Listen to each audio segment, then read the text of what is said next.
Leur destin est lié, l'un et l'autre visent 2017, mais pour l'instant c'est chacun dans son couloir. Cécile Duflot a profité de la nomination il y a un an de Manuel Valls à Matignon pour mettre en scène sa rupture avec François Hollande et tracer sa route jusqu'à la prochaine présidentielle. Une route bien à gauche pour l'écologiste. François Hollande, lui, essaie depuis des semaines, voire des mois, de recoller les morceaux.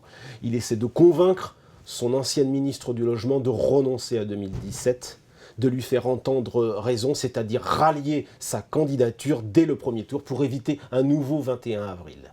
Confronté à la déception du peuple de gauche, au manque de résultats et à la menace du Front National, François Hollande sait que la gauche doit s'unir ou périr. Chez les écologistes, au fond, c'est la même histoire depuis 30 ans et la création des divers mouvements d'écologie politique. De crises en convulsions diverses et variées, le parti vit au rythme de débats très intenses, souvent animé par la minorité la plus gauchiste. Le mouvement politique s'interroge au fond à chacune de ces étapes de la même manière. Faut-il gouverner et accepter des compromis ou bien faut-il protester et ne pas négocier l'utopie écolo ? En 2010, avec l'élargissement des Verts aux amis de Daniel Cohn-Bendit d'Europe Écologie, on pensait que le mouvement avait définitivement adopté cette fameuse écologie de gouvernement. En 2011, grâce à une habile négociation avec Martine Aubry, le parti obtient de nombreux élus au Sénat et à l'Assemblée où il constitue des groupes parlementaires. Un an plus tard, malgré le calamiteux score à la présidentielle, 2 écologistes font leur entrée dans le gouvernement de Jean-Marc Ayrault. Mais très vite, Cécile Duflot fulmine, proteste contre la politique gouvernementale et refuse de passer sous les fourches caudines de Manuel Valls qu'elle déteste.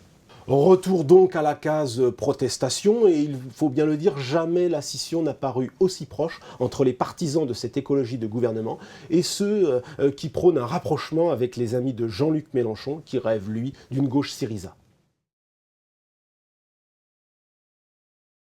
Après avoir traité François Hollande de président de personne dans un livre brûlot, Cécile Duflot multiplie les formules choc et assassines contre le Premier ministre. À ses yeux, il est même sorti du champ républicain avec sa position sur les Roms, et aujourd'hui son logiciel serait périmé.